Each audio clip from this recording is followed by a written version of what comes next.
नमस्कार, आवाज न्यूजमध्ये आपले स्वागत. मी रेश्मा फडतरे. महाराष्ट्र हा गड किल्ल्यांचा राज्य म्हणून ओळखलं जातं. महाराष्ट्रामध्ये जवळपास 750 गड व किल्ले आहेत.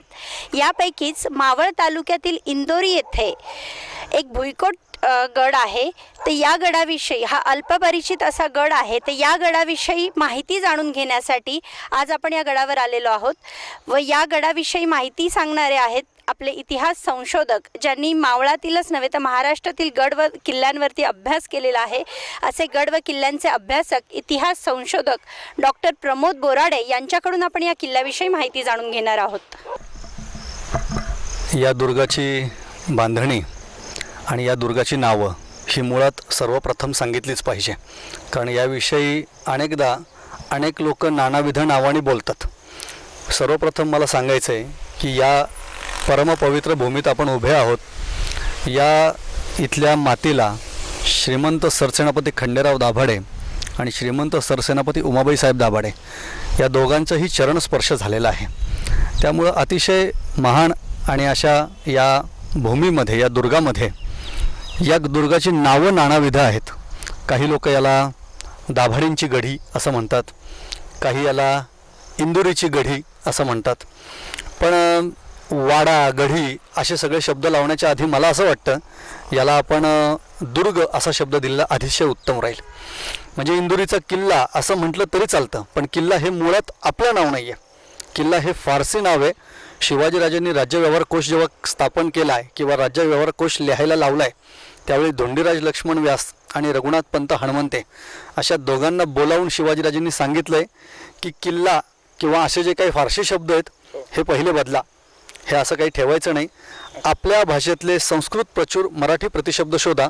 आणि मग त्यावेळी किल्ला हे फारसी नाव बदलून त्याला दुर्ग असं आपण म्हणायला लागलो. त्यामुळे याला समर्पक नाव काय असेल तर ते असेल इंदोरीचा दुर्ग.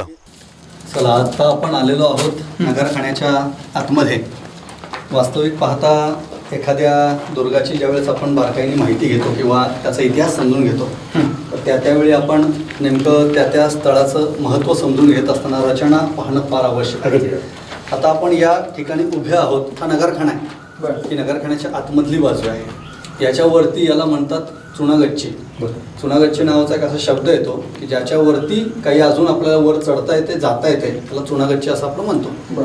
आता इथं नगरखान्याच्या आतमध्ये तुम्ही जर इथे वरती पाहिलं बारकाईने, तर तुम्हाला चुन्याच्या गिलाव्यामध्ये अतिशय सुंदर असं नक्षीकाम केलेलं दिसतंय. त्या वेळच्या कारागिरांनी आपली अतिशय कल्पक अशी कला ही दाखवलेली आहे. किंबहुना आज देखील एखाद्या उत्तम कारागिराला सांगितलं तर एवढं सुंदर काम करू शकेल की नाही याविषयी साशंकता आहे. बरोबर. तुम्ही इथे पाहिलं तर याच्यामध्ये काही शवादानं त्यांनी अशी लावलेली आहेत. त्यानंतर काही बुधल्या लावलेल्या आहेत. त्यानंतर आपण पाहिलं तर प्रकाशाचं ज्याला आपण म्हणतो की परिवर्तितपणा, म्हणजे आपल्याला लाईट रिफ्लेक्शन्स जास्त प्रमाणात यावं म्हणून इथं या बाजूला एक अशी त्यांनी नक्षी केलेली आहे. या नक्षीमधून असं होतं की जसं आपण एक काच लावली आहे 4 बाजूने, असं त्याला जरा डायमेन्शन्स 1 2 3 4 या छोट्या छोट्या गोष्टी आहेत. म्हणजे याला खूप महत्व आहे. असंच होतं. याच्या आतमध्ये काही नव्हतं. इथे सौंदर्याबरोबर विज्ञानाचाही पुरेपूर वापर करून ते सौंदर्यात भर पाडलेली आहे असं म्हणताय. निश्चितच छोटी गोष्ट असते पण लक्ष देण्यासारखी आहे. याला डायमेन्शन्स 4 आहेत, 4 डायमेन्शन्स आहेत. आणि या 4 गोष्टींवरून आपल्याला असं कळतं की इथं ज्यावेळेस वरती इथं झुंबर होतं, ह्या वरती बाजूला जे दिसतं त्याला दोरी असायची, एका बाजूला बांधलेली असायची. रोज संध्याकाळच्या वेळी ज्यावेळेस आपल्याला दिवा लावायचा आहे आणि इथे उजेड करायचा आहे, त्यावेळी ती दोरी ढिल्ली केली जायची आणि मग ते झुंबर असं खाली यायचं. त्याला क्षमादान किंवा चिरागदान असं आपण म्हणू शकतो. ते आपण पेटवलं की दोरी पुन्हा ओढून घ्यायची, ते असं वर जातं. म्हणजे काही जास्त आग लागण्याची वगैरे काही भीती नव्हती. ते वर गेले की दोरी पुन्हा फिट केली जाते, बांधली जाते आणि त्याचं जे रिफ्लेक्शन आहे ते लाईटचं, ते याच्यामुळे जास्त परावर्तित होतं, अधिक प्रकाश. आणि आज हे पांढरं दिसतंय, परंतु याला त्या काळात रंग होता. साधारणपणे याचा रंग जर तुम्ही पाहिला तर तो आजच्या परिभाषेत क्रीम कलर आहे. क्रीम कलर पूर्ण सफेद आपल्याकडे ठेवण्याची पद्धत नाहीये आणि सफेद मुळात हिंदूंना निषिद्धच आहे. त्यामुळं अगदी आपल्याकडचा मावळा जरी तो सफेद कपड्यात चाललेला असेल एखाद्या युद्धाला, तर त्याच्या अंगावरती कुंकवाचं पाणी करून अंगावर शिंपडलं जायचं. ही एक पद्धत आहे. त्यामुळं आपल्याकडे पांढरा रंग येतो, थोडासा क्रिमिश कलर याला होता आणि त्याच्यामुळं इथं या सगळ्या गोष्टींच्या मागे एक विज्ञान आहे, ही गोष्ट आपण समजावून घेतली. बरोबर. सदर नगरखाना हा 6 दालनांचा बनला. ही पुढच्या बाजूला 1, 2, 3 आणि या मागच्या बाजूला 1, 2, 3 अशी एकूण 6 दालनं आहेत. या 6 दालनांमध्ये या वरच्या बाजूला इथं जर पाहिलं तर पाकळ्या आहेत, काही झुंबराच्या नक्षीकाम आहे. या बाजूला जर आपण पाहिलं तर तुम्हाला मोर दिसतील, असे 2. हे आता फार म्हणजे पडत आलेलं आहे. या सगळ्या गोष्टींना खूप जुना काळ झालेला असल्यामुळं याचं आता जुना जो आहे तो आता निघायला लागलेला आहे. परंतु हे मोर आणि त्यावेळेचं यांचं जे काही एकंदरीत स्वरूप नक्षीकाम दिसतंय ते अतिशय कल्पकतेने आणि सुंदर त्यांनी केलेलं होतं. खूप वेळ दिलेला आहे या गोष्टीसाठी ज्यांनी कोणी केलंय. या बाजूला आपल्याला काही कोनाडे दिसतील, याला आपण कोनाडे असं म्हणतो. याच्यामध्ये आपल्याला काही गोष्टी ठेवण्यासाठीचे वस्तू ठेवण्याचे कोनाडे असं याला म्हटलं जातं. लहान लहान वस्तू हे कोनाडे अतिशय छोटे छोटे आकाराचे आहेत. आज देखील तुम्ही बघितलं हा कोनाडा आहे. याच्यात सुद्धा याला महिरप असं म्हटलं जातं. या बाजूला हे वरतून जे खाली आकार येतो याला महिरप म्हटलं जातं. याला अधिष्ठान असं एक नाव आहे. आणि या कोनाड्यांमध्ये काही वस्तू ठेवायला आपल्याला जागा होती. मोठे कोनाडे ते समोरचे. या बाजूला जर आपण पाहिलं तर अतिशय भव्य असे मोठे कोनाडे, त्याच्यामध्ये काही आपल्या चीज वस्तू, अतिशय भव्य वस्तू, जड वस्तू याच्यात ठेवल्या जातात. मूर्ती वगैरे असू शकते कदाचित. अगदी बरोबर, अशा स्वरूपाचं इथे ठेवलं जातं. त्यामुळं या सगळ्या गोष्टीला एक मोठा इतिहास आहे. हा संपूर्ण प्रकार चुन्याच्या गिळाव्यात केलेला असल्यामुळं याच्यामध्ये अतिशय अल्प स्वल्प जरी आपण प्रकाश केला तरी संपूर्ण हा विभाग हा प्रकाशमान होत होता. कारण त्याला आतल्या बाजूने रंग देखील होता. अगदी आपल्याकडच्या लेनिनचा जरी आपण इतिहास पाहिला तरी देखील लेनिनना सुद्धा आज आपल्याला ज्या काळ्या कळकळीत पाषाणात दिसतात त्या कधीच काळ्या नव्हत्या. त्याला आतल्या बाजूने नैसर्गिक रंग फासलेला असायचा. त्याच्यामुळं आतमध्ये प्रकाश जातोय, आतमध्ये तो प्रकाशमान होतोय, ही पद्धत होती. आपण हा जे 3 खोल्यांचं किंवा 6 दालनांचं जे आहे ह्याचा पूर्वी उपयोग काय होत होता, म्हणजे कशासाठी उपयोग करायचा? अगदी प्रश्न अगदी समर्पक आहे आपला की याचा वापर नेमका काय. तर पहिला भाग याचा निरनिराळ्या टप्प्यात आपापल्या सोयीने वापर झालेला आहे. म्हणजे आपण जर पहिल्यांदा बघितलं तर याचं नाव आहे नगारखाना.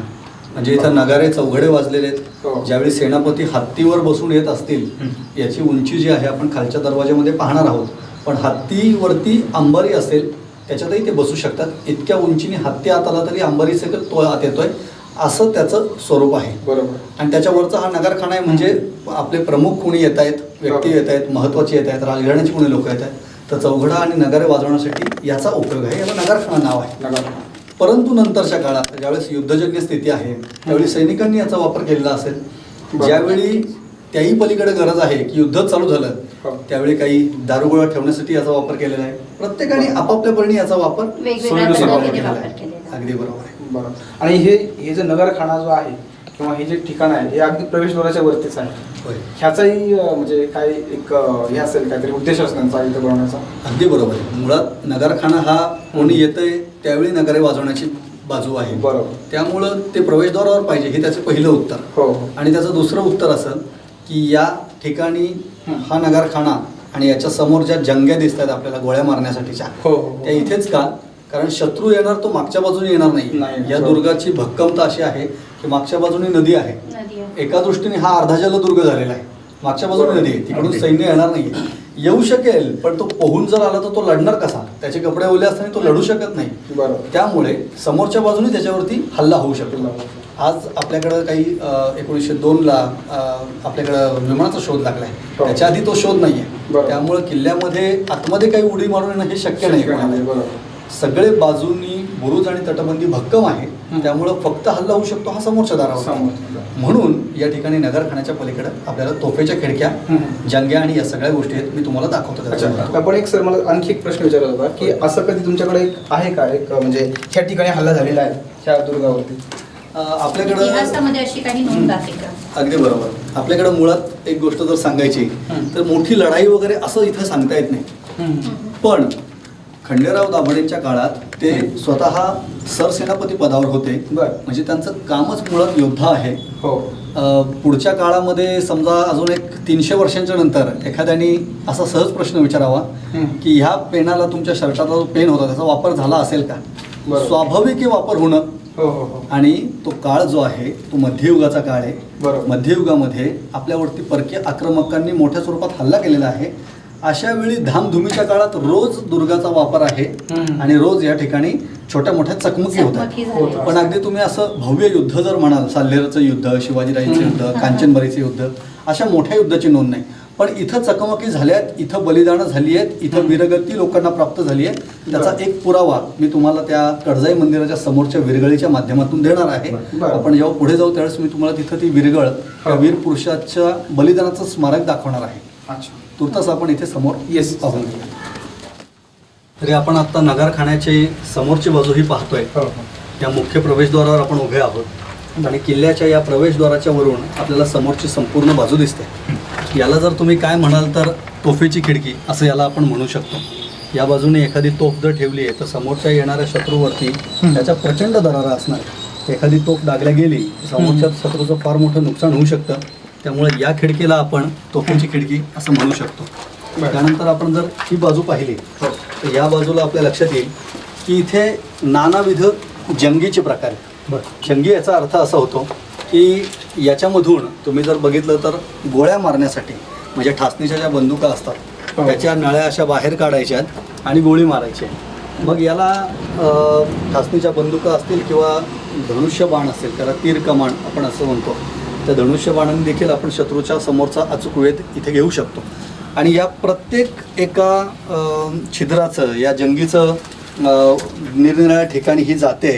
त्यामुळं प्रत्येक तिथला समोरचा जो काही भाग आहे तो याच्यामध्ये कव्हर होतोय. बरं. हे पण आपल्याला ह्याची लक्षात साईजेस येतं. पूर्ण वेगवेगळ्या प्रत्येकाची. निरनिराळे आहे. आपल्याला इथे सौंदर्यापेक्षा लष्करी उपयोग जास्त मोठ्या प्रमाणात अपेक्षित होतो. बरोबर. त्यामुळं इथे ह्याला जर का त्यांनी देवडी केली आहे तर याला असं आयत का ठेवला, याला आयत येते याला चौकोन का ठेवला, असे काही प्रश्न आहेत. वेगवेगळ्या पण हे फक्त लष्करी उपयोगासाठी आहे. याला काही आपल्याला याच्यामधून काही सौंदर्य इथं दाखवायचं नाहीये. पण याच्यातनं एक लक्षात येते सर की याचे सगळ्यांचे डायरेक्शन हे वेगवेगळ्या दिशेने नाही, म्हणजे प्रत्येक कोणत्याही दिशेतनं आलेल्या शत्रूला इथे निस्तानाभूत करता येईल या निश्चित. दृष्टीने ते केलेलं आहे. 100% समोरच्या शत्रूला इथून चोप देऊ शकतो. अशा प्रकारे समोरच्या संपूर्ण विभागावरती याच्यामधून मारायचा टप्पा ठेवता येतोय. हा या जंग्यांचा फार मोठा महत्त्वाचा भाग आहे. आता आपण वरच्या बाजूला जाऊया. आता आपण या इंदोरीच्या दुर्गाच्या सर्वात उंच भागामध्ये आहोत. या ठिकाणून मला एक या दुर्गाचं वैशिष्ट्य तुम्हाला दाखवायचं आहे. ते वैशिष्ट्य असं की या नगारखान्यावरती आपण थांबल्याच्या नंतर संपूर्ण दुर्गाचा भाग तुम्हाला इथून नजरेच्या टप्प्यात ठेवता येतोय. अगदी तशाच प्रकारे या बाजूने तुम्हाला तळेगावची पंचक्रोशी दिसते, या बाजूला घोरावडेश्वर दिसतोय, त्या बाजूला आपल्याला विजयखिंड दिसते, त्या बाजूला आपल्याला कामशेतचा डोंगर दिसतोय, या बाजूला आपल्याला लोणावळ्यापर्यंतचा प्रदेश दिसतोय, इकडून नवलाखे दिसतोय. हे सगळे दुर्ग, हे सगळे डोंगरांची रांग आपल्याला इथून दिसते. ही एक फार महत्त्वाची गोष्ट आहे. आणि आता आपण या बाजूला तोंड करून थांबलोय की हा दुर्गाचा आतला भाग आहे. मग एक सगळ्यात मोठा आणि फार महत्त्वाचा लष्करी प्रश्न तुमच्या सर्वांना असा पडेल की जर हा आपलाच दुर्ग आहे, शत्रूवरती आपण तिकडे ठेवलेल्या आहेत गोळ्या मारण्यासाठी जागा, तोफेच्या खिडक्या, तर आपल्या लोकांना गोळ्या मारण्यासाठी इथे जंग्या कशासाठी ठेवल्या? तर याचं पहिलं उत्तर आणि महत्त्वाचं असं आहे की जर शत्रूने कधी दुर्ग जिंकण्यासाठी पहिला दरवाजा फोडला तर याच दुर्गाला दुसरा दरवाजासुद्धा आहे. इथेच खाली 26 फुटांवरती दुसरा दरवाजा आहे. तो देखील फोडला. जर शत्रू आत आला तर तो आत आल्याच्या नंतर हा आपलाच भाग आहे, आपलाच दुर्ग आहे, तरी देखील त्याच्या पाठीवरती पिछाडीने या बाजूनी ही तोफेनी मारा करता येईल, या बाजूनी या जंगीने मारा करता येईल आणि समोर आलेल्या या आपल्या दुर्ग जिंकलेल्या या शत्रू सैन्यावरती मागच्या बाजूने आपण हल्ला करू शकतो. म्हणजे अनेक लोकांना असा प्रश्न पडतो की बाहेरून येणाऱ्या शत्रूवरती आपण ठीक आहे हल्ला करण्यासाठी मार्ग ठेवले, पण आतल्या बाजूला काय या गोष्टी आहेत, तोफा वगैरे आततोंड करून का ठेवल्यात, आपला दुर्ग उडवायचा आहे का? तर नाही, शत्रूनं कधी जर फोडून आला तर या ठिकाणी मारा करायला जागा हवी. त्यावेळेस असं होतं का सर की खाली काही सैन्य, वरती काही सैन्य असणार? अर्थातच. बरोबर. सर एक अशी आख्यायिका सांगितली जाते, आता यात सत्य किती माहीत नाही, पण या भुईकोट किल्ल्यातनं आपला चाकणचा जो भुईकोट किल्ला आहे तिथपर्यंत जाण्यासाठी एक भुयारी मार्ग आहे असं सांगितलं जातं. तर अगदी. याच्या पाठीमागे काय नेमकं तथ्य आहे? आणि याच्या मागे खरोखर काही तथ्य नाही आहे. याचं कारणही मी सांगतो की या दुर्गातून संग्रामदुर्ग चाकणचा तिथे जायला भुयार, किंवा इथून तळेगावच्या दुर्ग जायला भुयार, हे असलं काही खरं नसतं. इथून फार फार तर एखाद्या अंतरावर बाहेर किल्ल्याच्या तटबंदीच्या बाहेर पडण्यासाठी भुयार असू शकतं, किंवा इथं लपून बसण्यासाठी काही असू शकेल. पण इथून चाकणपर्यंतचं अंतर हे असं भुयाराने जाणं हे कदापि शक्य नाही. आणि कशासाठी असेल हा पहिला भाग आहे, एवढं अंतर नसतं. अजून एक प्रचलित कथा या किल्ल्याविषयी आम्ही ऐकून आहोत की पुण्यातला जो शनिवार वाडा आहे तो या किल्ल्याच्या या दुर्गाच्या धर्तीवरती बांधलेला आहे, तर त्याच्यात कितपत सत्यता आहे? असं म्हटलं जातं की एकदा हा दुर्ग पेशव्यांनी पाहिला आणि तो त्यांना आवडला, आणि त्यामुळं इंद्रायणीच्या तीरावरती जसा हा इंदुरीचा दुर्ग आहे तसा आपण पुण्यात मुठेच्या तीरावरती वाडा बांधूयात, म्हणून पेशव्यांनी तिकडे तो बांधला असं म्हटलं जातं. पण साधारण या दुर्गाची रचना आणि शनिवार वाड्याची रचना म्हणजे त्या काळामध्ये त्याच्यामध्ये काही साम्य आहे का, काही प्रमाणात साम्य आहे का? अगदी बरोबर. तो भुईकोट आहे, हा भुईकोट आहे. याच्या दरवाजाची जेवढी उंची आहे, ज्या प्रकारे याचा दरवाजा आहे, अगदी तसंच स्वरूपात ते आहे. म्हणजे साम्य जरूर आहे, ही एक महत्त्वाची गोष्ट. आणि अजून एक मुद्दा आठवला म्हणून सांगतो की भुयाराचं जे आपण बोललात, तर पुण्याचे सत्यशील राजे दाभाडे हे आणि आम्ही आमच्या अनेक टीमनी इथे एकदा पाहिलं होतं. याच ठिकाणी नगरखान्याच्या खाली एक खोली आहे, त्याला अलंगेची खोली असं म्हटलं जातं. त्याच्या आतमधून काही कुठं जाता येतं आहे का? त्या खोलीत आम्ही शेवटपर्यंत गेलेलो होतो, तर असं काही आम्हाला आढळलं नाही. आणि गावात देखील गावातल्या दुर्गामध्ये एक असा बाजूनी उतार होता आणि तिथे एका खड्ड्यात उडी मारून असं जाता येत होतं. तर आम्ही त्याही बाजूला जाण्याचा प्रयत्न केला, तर त्याही बाजूने आमच्या लक्षात आलं की फक्त वाड्याच्या बाहेर असा तो रस्ता निघतो, असं तिकडून इथपर्यंत भुयार येतं वगैरे येतं अशी काही खरी गोष्ट नाही. आणि या ठिकाणी रचना सांगताना याही गोष्टीला एक वेगळं महत्त्व आहे, हे मला आपल्याला सांगायचं आहे. हा गोलाकार का, हा सरळ का नाही? कारण जर एखाद्याने त्या बाजूने तोफ टाकली, हा जर सरळ असेल तर याचा टवका उडेल आणि एका दृष्टीने ही भिंतसुद्धा पडेल. हे जर गोल असेल तर तोफ गोळा आला आणि जर तो इथे धडकला तर तो बाउन्स होऊन पलीकडे निघून जाईल. या अर्धगोलामागं ती एक रचना आपण सर्वांनी लक्षात घेतली पाहिजे, हा महत्त्वाचा भाग आहे. आज आपण विज्ञानात किती जरी पुढे गेलो असलो तरी बरोबर. विज्ञान हे त्या काळापासून जपत आलेलं आहे. विज्ञानाचा अभ्यास खरं तर त्यावेळेस जास्त होता असं म्हणणं पण एक प्रकारे वावगं ठरणार नाही. अगदी बरोबर आहे. आणि आज या ठिकाणी सांगावं मला वाटतं, तळेगावचे सुद्धा सत्येंद्रराजे दाभाडे सरकार यांनी सुद्धा या किल्ल्याचा इतिहास वैज्ञानिक दृष्टीने व्हावा असं त्यांनी सांगितलेलं आहे, आणि अनेक अभ्यासकांना ते तसं मार्गदर्शन देखील करतायत. इंदुरी दुर्गाच्या प्रथम प्रवेशद्वारामध्ये उभे आहोत.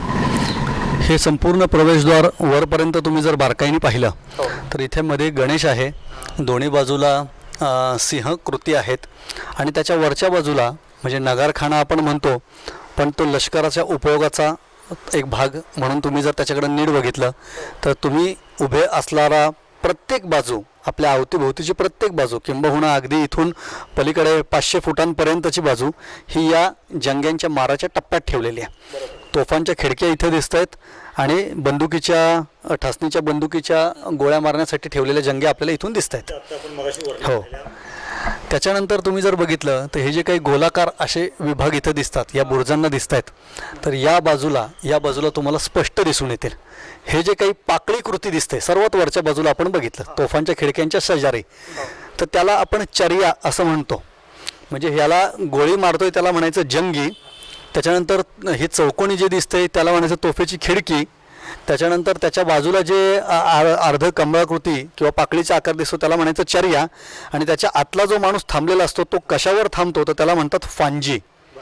त्या फांजीवर थांबायचं, जंगीमधून बंदूक काढायची, तोफेच्या खिडकीमधून काढायची, अशी त्याची काही टेक्निकल थोडीशी नावं आहेत. तरी आपण ह्या आता मुख्य प्रवेशद्वारात आलेलो आहोत. हे द्वारपालांना बसण्यासाठीच्या गोष्टी आपल्याला दिसत आहेत. आपण थोडं आत जाऊयात, मी याची काही माहिती सांगतो.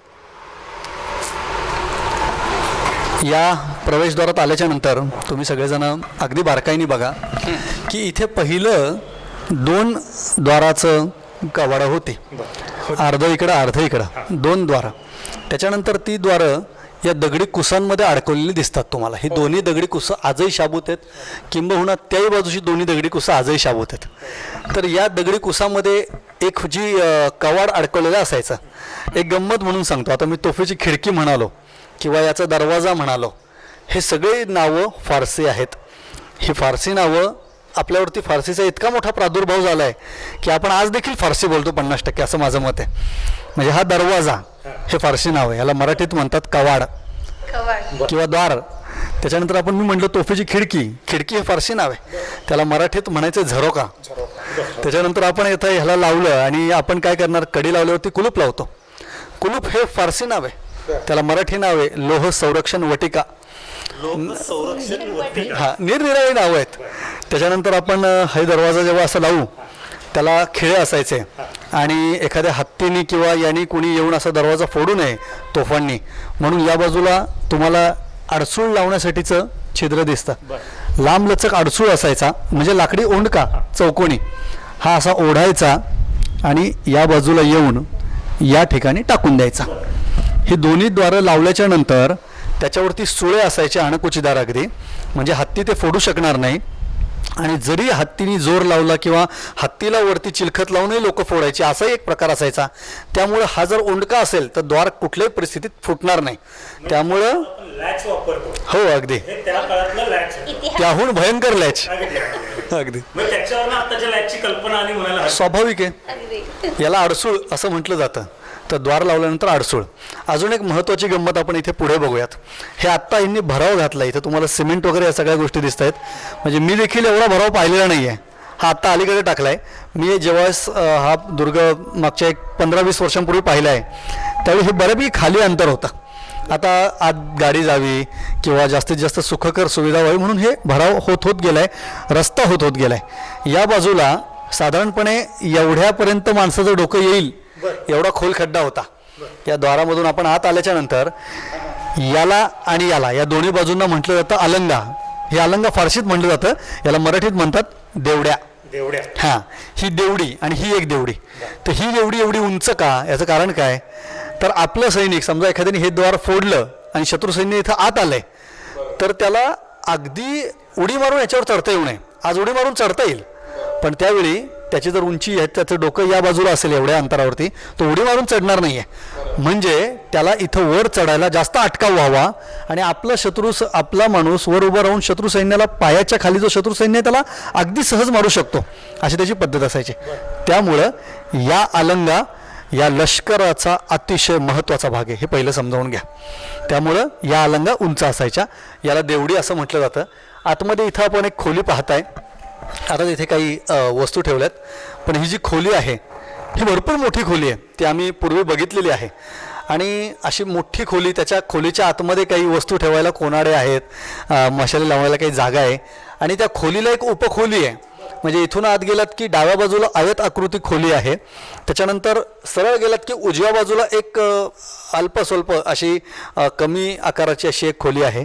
तर त्या खोलीत आता काही वस्तू ठेवल्यात, पण ही पहारेकऱ्यांना राहण्याची जागा किंवा दारुगोळा अतिशय चांगल्या प्रकारे, ज्याला आपण आजच्या परिभाषेत म्हणतो मॉइश्चर लागू नये, तर अशा प्रकारे आर्द्रतेपासून तो वाचवण्यासाठी तो सुरक्षित ठेवला जायचा. आणि तो सुरक्षित कशा प्रकारे जास्त उत्तम राहील, कोरडा कसा राहील, पावसाळ्यात देखील शत्रू सैन्य येऊ शकतं, त्यावेळी तोफेला कोरडी दारू पाहिजे, ती भिजलेली नाही पाहिजे किंवा फार भिजलेली नसू दे, ती मऊसुद्धा नको आहे, मग ती उडणार नाही, म्हणून ती तिथं ठेवली जायची. सहसा एखाद्या दुर्गाला एकच प्रवेशद्वार असतं आणि मग तिथून आत आल्याच्या नंतर, पण याला एक वैशिष्ट्य या दुर्गाचं असं आहे, तुम्ही या बाजूला पण तुम्हाला दगडी कुसं दिसत आहेत. इथं दगडी कुसं यासाठी की पहिलं प्रवेशद्वार जरी एखाद्या शत्रू सैन्याने फोडलं तरी त्याला इथं येऊन अटकाव व्हावा. हे दुसरं प्रवेशद्वार याच पॅसेजमध्ये शत्रू सैन्य येऊन अडावं, अंदाज नसतो, शत्रू सैन्य पटापटा आत शिरतं. शिरल्यानंतर आपल्या अलंगेतले जे लोक उभे आहेत त्या देवड्यांमधली लोक त्यांना मारू शकतात, म्हणून अशी इथली रचना केलेली आहे की इथं दुसरं प्रवेशद्वार आहे. ते जरी फुटलं तर हे फुटणं एवढं सोपं नाही आहे, अशा स्वरूप याचं ठेवलेलं होतं. त्यामुळे ही दुहेरी दरवाजा या ठिकाणी या नगरखान्याला आहे, हे याचं वैशिष्ट्य आहे. दोन्ही दरवाजांच्या मधलं अंतर 26 फुटांचं आहे. हा एक पॅसेज हा 26 फूट ठेवण्यामागची सुद्धा धोरण आहे की लष्करी प्रकारे शत्रू सैन्याला अधिक अवघड जावं, हा याचा मागचा हेतू आहे. आता बघूयात. या बाजूला आपण सर्वजण आता या दुर्गाच्या पश्चिम बाजूनी पाहतोय. या बाजूला आपल्याला शत्रू सैन्य कितीही दुरून येत असेल तरी त्याच्यावर लक्ष ठेवता येतं. उजव्या बाजूला नवलाख्या, त्याला नवलाख उंबऱ्याचा आपण डोंगर म्हणतो, नवलाख्याचा डोंगर, चक्रेश्वराचा डोंगर दिसतो. इकडून आपण पिराचा डोंगर दिसतो. त्या बाजूला आपल्याला हरण टेकडी आणि डोंगरवाडीच्या मागे कामशेतचा डोंगर दिसतोय. इकडे आपल्याला डोंगरवाडी दिसते, CRPFचा डोंगर, विजयखिंड, आणि या बाजूला आपल्याला घोरावडेश्वर अशा संपूर्ण डोंगराची रांग दिसते. शत्रू सैन्य कसाही आला तरी आपल्याला तो दिसणार आहे. या दुर्गाचं या पश्चिम बाजूचं वैशिष्ट्य असं की या बाजूला ही जी नदी वाहते मुळात नदीच्या तीरावरच वसवलेलं आहे आणि अर्थातच ही इंद्रायणी नदी हिचं जे पात्र आहे हे एका खंदकापेक्षा कितीतरी पटीने मोठे. एखादा भुईकोट दुर्ग जो असतो त्याला खंदक यासाठी केलं जातं की त्याची भक्कमता वाढावी. तो 20 फूट 30 फूट 50 फुटावर अजिबातच नसतो. या बाजूला जर आपण बघितलं तर अगदी हा याचा जो भाग आहे हा साधारणपणे 250 ते 300 फूट याच्यावरच असेल या नदीचा. हा नैसर्गिक प्रकार आहे, नैसर्गिक खंदके आणि हे नैसर्गिक संरक्षण या दुर्गाला भेटल्यामुळं या दुर्गाच्या संरक्षणामध्ये पश्चिम बाजूची चिंता बऱ्यापैकी दाभाडे सरकारांची मिटलेली असणार आहे असं मला वाटतं. हा जो जुना पूल आपल्याला दिसतोय हा ब्रिटिशांनी बांधला आहे, ब्रिटिश काळातले. पूर्वी ब्रिटिश या दुर्गावर अनेकदा यायचे. त्यांचे काही फोटोसुद्धा माझ्या शौर्यगाथा मावळच्या शक्तिपीठांचे या पुस्तकात देखील मी प्रकाशित केले. आपण ज्या बाजूला पलीकडे पाहिलं तिथे नगरखान्याच्या बाजूच्या बुरुजावरती 2 ब्रिटिशर्स थांबलेत. त्यांनी त्या कॅप वगैरे घालून हातात त्यांची ती काठी अशा सगळ्या स्वरूपात त्यांनी उभं राहून फोटो देखील काढलेत. तर त्यांना दुर्ग फिरण्याची आवड होती असं या दुर्गात ब्रिटिशर्स येऊन गेलेत आणि तो पूल ब्रिटिश काळात बांधला गेला. त्याचं एक वैशिष्ट्य आहे, तोही आपण पाहून घ्यावा. आणि आपण आता कडजाई मंदिर पाहूयात. दुर्गा आपण आता बऱ्यापैकी पाहून संपवलेला आहे. आता आपला शेवटचा महत्त्वाचा मुद्दा असा राहतो की इथले कडजाई जे मंदिर आहे आणि याच्या समोरचे ह्या समाधी आहेत. सर्वप्रथम मला कडजाई मंदिराविषयी असं सांगायचं आहे की दाभाडेंच्या कुळामध्ये यशवंतराव दाभाडे जे होते त्यांच्या दुसऱ्या पत्नी या सगुणाबाई साहेब या शितोळे पाटसच्या घराण्यातल्या शितोळ्यांच्या होत्या. तर या शितोळे सरकारांकडून ज्यावेळेस दाभाडे सरकारांकडे आल्या त्यावेळी त्यांनी कडजाई देवीची इथे आल्यानंतर प्राणप्रतिष्ठा केलेली आहे. त्या घराण्यात आजतागायत दाभाडेंच्या घरात एखादं मूल जन्माला आलं तर एखाद्या नारळाच्या फोडल्यानंतर अर्ध्या कवटीमध्ये त्याचं जावळ काढून त्याचे केस टाकले जातात आणि इथे तसं ठेवले जातात. आणि ह्या प्रथा आज देखील दाभाडे घराण्यातली लोक पाळतात. ह्या खूप महत्त्वाच्या गोष्टी आहेत. त्यामुळं एखादं घराणं राष्ट्रनिष्ठ कसं तर ते त्या दाभाडे घराण्याकडे बघून आपल्याला निश्चित कळतं की पहिल्यापासून आजतागायत ज्या प्रथा आहेत या प्रथा त्यांनी आजतागायत तंतोतंत पाळलेल्या आहेत. तर ह्या पूर्वीपासून म्हणजे अगदी सगुणाबाई साहेब ज्या होत्या यशवंतरावांच्या दुसऱ्या पत्नी. मंदिराचं आता हे जे बांधकाम झालं हे नव्याने झाले. पूर्वीच्या बांधकामामध्ये ह्या काही गोष्टी ज्या दिसत आहेत ना आपल्याला या जुन्या मंदिराच्या बांधकामामध्ये होत्या. तर हे हत्ती आहे. या प्रत्येक गोष्टीला फार छोटे छोटे अर्थ आहेत बरं का. आता हा जो हत्ती आहे याला आपण गजमुख असं म्हणतो. याची सोंड जमिनीला टेकलेली असेल तर ही लक्ष्मी असते. आज देखील आपल्याकडे काही चायनीज पद्धतीने वगैरे आपण असं काही गोष्टी ठेवल्या जातात. हत्ती आहे, त्याची सोंड झुलते, त्याची जमिनीला टेकणारी सोंड हे संपत्तीचं लक्षण किंवा लक्ष्मीला आपण आमंत्रण देतो असं मानलं जातं. तशी या हत्तीची सोंड जमिनीला टेकलेली आहे. आता हे इन्क्लाइन झालं आहे, जरा वाकडं झालं आहे. हे सरळ केलं तर ही सोंड इथे टेकणार आहे. असे हे जुन्या मंदिराचे काही भाग आहेत. त्याच्यानंतर 1, 2 आणि ह्या पलीकडं या ज्या 2 दिसत आहेत मुळात हे दगड मंदिराच्या भरावाचे नाहीत किंवा मंदिराच्या जुन्या मंदिराच्या काही रचनेमधले नाही आहेत. तर हे दगड आहेत समाधीचे. हे समाधीचे चिरे आहेत. या आता कुणाच्या तर याविषयी काय आपल्याकडे कुणाकडेही माहिती नाही. जर त्यावेळी याच्यावर काही नाव असं लिहिलेलं असेल त्याला आपण इन्स्क्रिप्शन म्हणतो असं काही याच्यावर असतं तर आपल्याला नक्की ते आत्ता वाचता आलं असतं. परंतु आपल्याला असं काही आता वाचता येणार नाही कारण हे कुणाचं हे आपल्याला माहीत नाही. पण कोणातरी नामवंतांच्याच या समाध्या असाव्यात असा आपला कयास आहे. कारण एवढं मोठं काम त्यावर केलं गेलेलं आहे. इथे दिवा लावणीसाठीचा इथे एक कोनाडा ठेवला गेला आहे किंवा शुभचिन्ह म्हणून इथे कमळपुष्प कोरलं गेलेलं आहे. या सगळ्या गोष्टी कुणातरी नामवंत लोकांच्या या समाधी असाव्यात. आणि त्या कालोगामध्ये परतचक्राच्या या भानगडीमध्ये सुद्धा इथे शाबूत राहिल्या. मंदिराच्या भरावाला त्या सुदैवाने लागल्या नाहीत. काही इतिहास वर प्रेम करणारी मंडळी असू शकतील की ज्यांना वाटलं याचं महत्त्व आहे म्हणून त्यांनी हे बाजूला ठेवलं आणि नवीन मंदिर बांधून काढलं. त्यामुळे या शाबूत राहिल्या हे नशीब आहे. आणि ह्या ज्या समाधी आहेत या समाधी ह्या किल्ल्याचं खरं भूषण आहे. पण ह्या पूर्वीपासून इथेच आहेत का की या दुसरीकडे अनेकदा रिलोकेट झालेल्या आहेत. अनेकदा म्हणजे पूर्वी ह्या इथंच नव्हत्या. अनेकदा अशा इतरत्र असायच्या. पण आता मंदिर छान झालेलं आहे.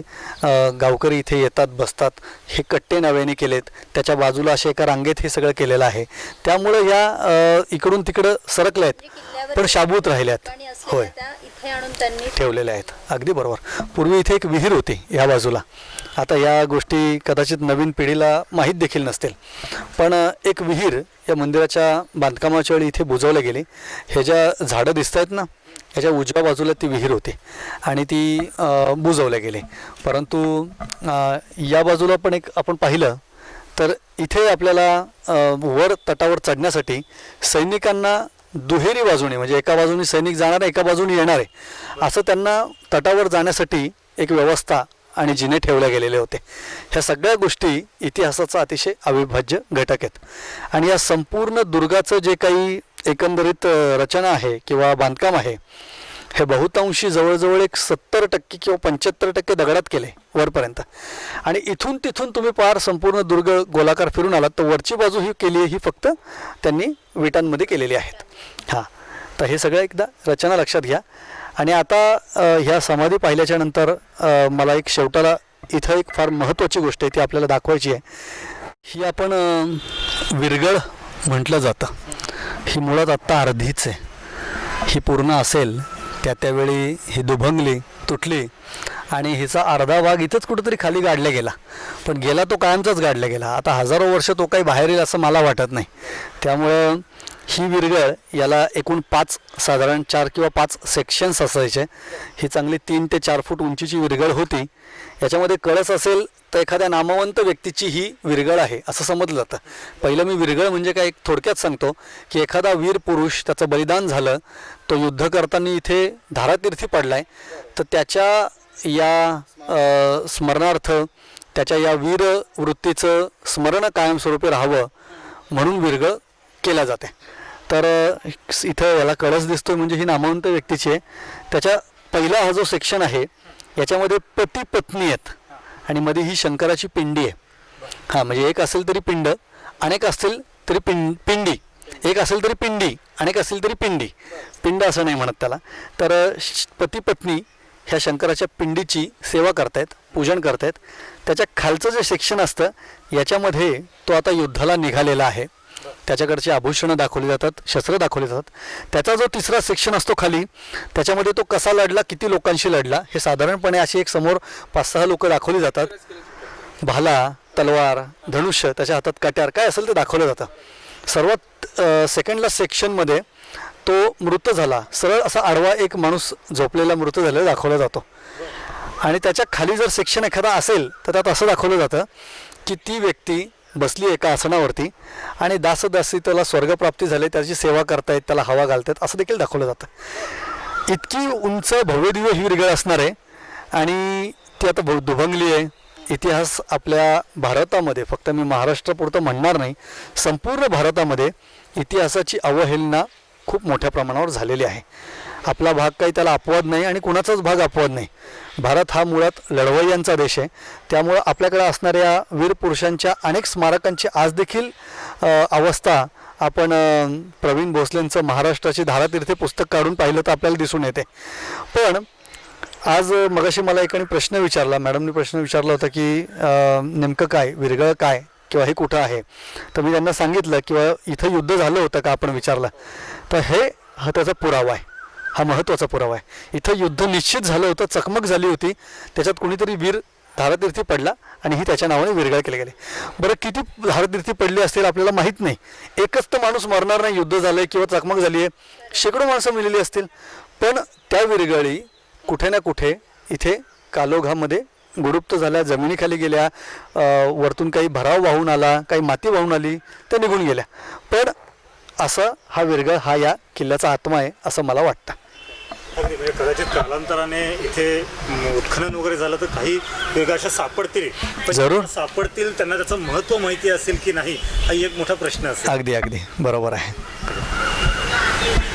तुकारामांचं एक वाक्य आहे, पृथ्वी निदाने भरली आहे परी पायाळाविणं प्राप्ती नाही. जगद्गुरू तुकोबारायांनी हे सांगितले. म्हणजे पृथ्वी निदाने, निदान म्हणजे कन्क्ल्युजन, निष्कर्ष, भरपूर काय सोन्याचे डोंगर आहेत. पृथ्वी निदाने भरली आहे परी पायाळाविणं प्राप्ती नाही. ज्याला कळतं त्यालाच कळतं, ज्याला सापडतं त्यालाच सापडतं. या सगळ्या गोष्टींचं आपण जतन संवर्धन केलं पाहिजे. दाभाडे सरकारांनी देशासाठी, मी फक्त प्रांतासाठी, मराठी मंडळीसाठी, स्वराज्यासाठी असा छोटा शब्द वापरणार नाही, देशासाठी, राष्ट्रासाठी फार मोठं त्यांनी त्याग केला आहे. फार मोठे स्वतःचे त्यांनी बलिदान पण दिलेलं आहे कित्येक वेळा. तर या सर्व मराठी राज्यांनी, स्वराज्यांनी, आज इथं असणाऱ्या व्यक्तींनी, गावकऱ्यांनी, तळेगाव दाभाडेंनी किंवा या इंदुरी लोकांनी, या सर्व मंडळींनी या त्यागाचं स्मरण ठेवून या दुर्गाचं जतन संवर्धन केलं पाहिजे. काम चांगलं करतायत. तरुण मुलं खूप चांगल्या प्रकारे इतिहासप्रेमी आहेत, इतिहासाच्या बाजूला वळलेले आहेत. परंतु अधिक संख्येने ज्येष्ठांनी सुद्धा त्यांना साथ देणं महत्त्वाचं आहे आणि या दुर्गाचं संवर्धन पुढील टप्प्यात जरूर होईल असं मला वाटतं. अपेक्षा मी व्यक्त करतो. सर, एक प्रश्न होता असा, ह्या दुर्गाला उमाबाई दाभाड यांचा काही इतिहास आहे का? अर्थातच खंडेराव दाभाडे जे आहेत, सरसेनापती खंडेरावजी दाभाडे यांच्या पत्नी आहेत सरसेनापती उमाबाई साहेब दाभाडे, त्यामुळे त्या इथं राहिलेल्या आहेत. अर्थातच. पण आता इथं ह्या भागामध्ये कुठं त्यांचं म्हणजे घर कुठं होतं किंवा कुठं राहायचं असं काय? साधारणपणे ही समोरची जी बाजू आहे ना, इथे काही जोती आपल्याला दिसतात. जोतं म्हणजे वाडा पडून गेलेला आहे आणि खालचे काही तळं, तर त्याला जोतं असं आपण म्हणतो. तर जोती आपल्याला जी दिसतात तिथे त्यांचे वाडे असू शकतात, पण निश्चित इथे त्या होत्या का, याच वाड्यात होत्या का समोरच्या, असं कोणालाच सांगता येणार नाही. आज तागायत नाही. रायगडाविषयी सुद्धा आपण मत व्यक्त करतो. आपण 100% हे सांगू शकत नाही की इथे हे असं होतं, इथेच महाराज राहायचे, इथेच असं होतं, असं आपल्याला निश्चित स्वरूपात जिथं राजधानीबाबत सांगता येत नाही तिथं इथं त्यांची राहती खोली कुठली असं काही सांगता येणं हे कठीण आहे. पण ज्योती दिसतात त्याच्यावरून तिथे त्यांचे वाडे असावेत असं आपल्याला सांगता येतं. सर, तुम्ही इतिहास संशोधक आहात. भविष्यात समजा जर असं जर सरकारकडे किंवा शासनाकडे तुमची अशी मागणी राहील का की इथं उत्खनन करून तिथलं जे जुनं काही इथं होतं ते आपल्याला पुन्हा एक नवीन रूपाने आपल्याला परत काढतील, असं जर गव्हर्नमेंटने तुम्हाला समजा सुचवलं तर असं तुमची इच्छा आहे का असं व्हावं इथं? मला जरा विचारलं तर मी असं सांगेल की इंदुरीचा हा दुर्ग हा संपूर्ण मावळवासियांचा अभिमान आहे. या दुर्गाच्या बाबत सर्व तरुण पिढीने एकत्र येऊन, ज्येष्ठांनी पण त्यांना साथ देऊन या दुर्गामध्ये दाभाडे सरकारांच्या मार्गदर्शनाखाली सत्यशील राजे दाभाडे आहेत, सत्येंद्र राजे दाभाडे आहेत, गावात अंजली राजे मासाहेब दाभाडे आहेत, सर्व दाभाडे मंडळी या राजघराण्याच्या मार्गदर्शनाखाली आणि इथं पण इंदुरी गावात जे ज्येष्ठ आहेत लोक, ग्रामपंचायत आहे, यांच्या सर्वांच्या सहकार्याने तरुण पिढीने समोर आलं पाहिजे, उभं राहिलं पाहिजे. इथं मुळात कुठल्याही प्रकारे धूम्रपान, मद्यपान चालत नाही आहे आणि चाललंही नाही पाहिजे. त्याच्यानंतर इथलं पावित्र्य जपलं गेलं पाहिजे. आणि या ज्या काही तुम्ही विचारता या इथे काय करता येऊ शकतं, तर जी तटबंदी आता पडायला लागली आहे ती पडून देऊ नये. ज्या ठिकाणी आपल्याला या तटबंदीमध्ये आता इथे एक फार मोठं झाड उगवलेलं आहे, ते झाड आपण काढू शकतो, कापू शकतो आणि त्याचं जतन करू शकतो. एकदा झाड उगवलं की ती तटबंदी घेऊनच पडणार आहे. पण ते आता उगवलंय तर ते आता आपण काढलं वेळेत तर ते सुरक्षित राहील. अशा काही गोष्टी करून आपण या दुर्गाचं पावित्र्य जपू शकतो. पण हे सर्वांच्या सहकार्याने, सर्वांच्या मार्गदर्शनाखाली पाहिजे. कोणाला डावलून, कोणाला बाजूला करून हे असल्या काही गोष्टी, राजकीय गोष्टी याच्यात येऊन देऊ नये. हा आपली अस्मिता आहे आणि आपल्या अस्मितेसाठी आपण सर्वांनी प्रयत्न केला पाहिजे. आज आपण पाहिलं डॉक्टर प्रमोद बोराडे यांच्या नजरेतून आज आपण इंदोरीचा दुर्ग पाहिला. म्हणजे आता इथून पुढे आम्ही किल्ला न म्हणता दुर्ग म्हणण्याचा नेहमी प्रयत्न करू किंवा इतरांनाही आम्ही आवाज न्यूजच्या माध्यमातून सांगू की किल्ला हा जो आपला प्रचलित शब्द आहे हा फारसी शब्द आहे आणि तो न वापरता दुर्ग हा जो मराठी शब्द आहे जो आपल्या राजांपासून प्रचलित आहे तर तो शब्द वापरावा. तर इंदोरीच्या या दुर्गाविषयी एक नवीन म्हणता येणार नाही पण जी जुनी माहिती आहे ती अगदी तंतोतंत की हा दुर्ग कसा होता, कशा पद्धतीने याची रचना आहे, इथले जे बुरुज आहेत किंवा इथले जे मुख्य दरवाजा आहे ते 2 दरवाजे का आहेत, हे अगदी छोट्या छोट्या बारकाव्याच्या गोष्टी ज्या आम्हाला नेहमी आम्ही या दुर्गावर येतो परंतु आम्हाला माहीत नव्हत्या. आज डॉक्टर प्रमोद बोराडे यांनी आवाज न्यूजच्या माध्यमातून ही अत्यंत मोलाची माहिती प्रेक्षकांपर्यंत पोहोचवली आहे. त्याबद्दल आवाज न्यूजतर्फे आपले खूप खूप धन्यवाद. आणि मला वाटतं एखाद्या अभंगाने आपण आजच्या या कार्यक्रमाची सांगता करावी. सर्वप्रथम सांगतेच्या आधी मला सांगावं असं वाटतंय की मी मनस्वीरित्या आवाज न्यूजला आणि तुमच्या सर्व टीमला मनस्वी धन्यवाद देतो. कारण हा जो दुर्ग आहे हा लोकांना ठाऊक आहे, परिचित आहे, पण अल्प परिचित आहे. या दुर्गाविषयी जास्तीत जास्त माहिती समाजासमोर जावी या प्रामाणिक उद्देशाने तुम्ही जो हा प्रयत्न केलेला आहे हा खरोखर कौतुकास्पद आहे आणि आमच्या इतिहासात काम करणाऱ्या सर्व वर्गाकडून मी तुमच्या सर्वांचे मनस्वीरित्या पहिल्यांदा आभार मानतो. तदनंतर तुम्ही मला संधी दिलीत हा दुर्ग सांगण्यासाठी, याविषयी मी स्वतःला भाग्यवान देखील समजतो की मला हे सगळं तुम्हाला सांगता आलं. तुमच्या संपूर्ण टीमला एवढे बारकावे मला सांगता आले. याच्या लष्करी बाजूपासून, राजकीय बाजूपासून, इतिहास, इथलं वनस्पतीशास्त्र कसं आहे, नैसर्गिक बाजू कशा आहेत, फोटोग्राफीसाठी पुढच्या काळात इथं किती मोठं दालनं इथं आहेत, या सगळ्या बाबींविषयी आपण चर्चा केली. अध्यात्मापासून कडजाई मातेपासून ते दाभाडे राजघराण्यापर्यंत आपण पाहिलेला आहे विषय. अतिशय छान वाटलं आहे आणि याचा समारोप करत असताना सर्वप्रथम तुमच्या सर्वांचे धन्यवाद. आणि समारोप करत असताना मावळच्या सर्व मावळ तालुक्यातल्या लोकांच्या हृदयातलं या किल्ल्याचं स्थान काय असू शकतं. मला आदरणीय माझे मित्र ओवाळ सर आत्ता म्हणाले की याचा समारोप एखाद्या विशिष्ट अशा काव्याने करावा. तर मी असं समारोप करेल की विंदा करंदीकरांची एक कविता आहे, त्या कवितेने मला समारोप करायचा आहे.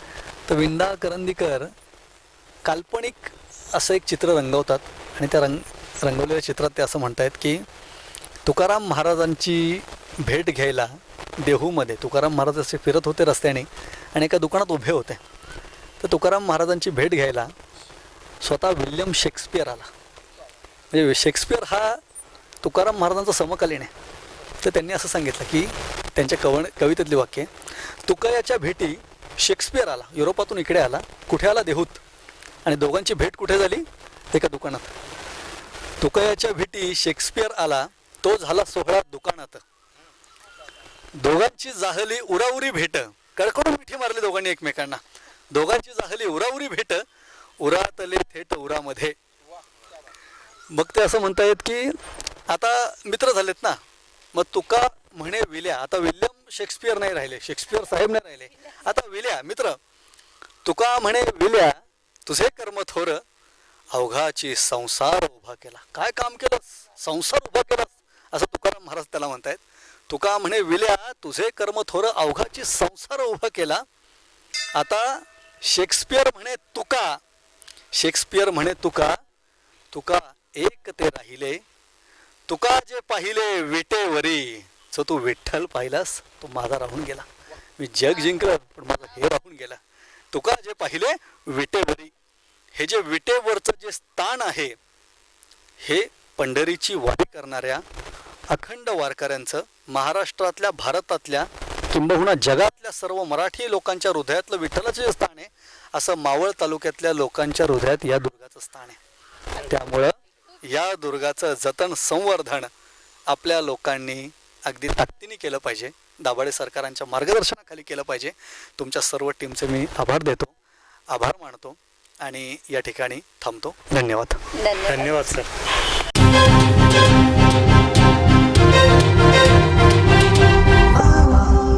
परिपूर्ण सत्य